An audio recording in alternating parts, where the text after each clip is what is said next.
This recipe for caprese on a stick is a portable way to serve your favorite salad. We'll show you how 15 minutes of your time can yield a delicious bite-sized snack.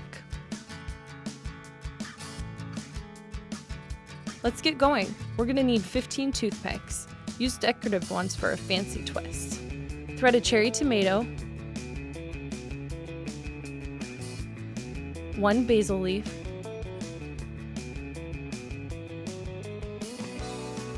and 1 small fresh mozzarella cheese ball onto the toothpick.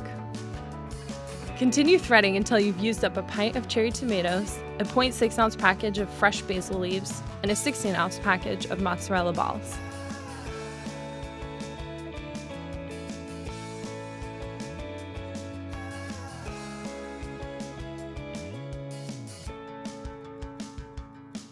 Now drizzle 3 tablespoons of olive oil evenly over the appetizers, leaving the toothpick end clean for picking up later.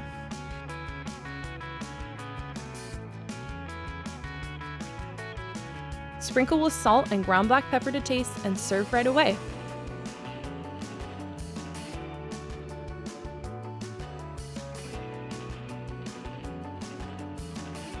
If you want to bring this impressive recipe for caprese on a stick to a party later, store them in the refrigerator and just hold off on drizzling with olive oil until right before you serve.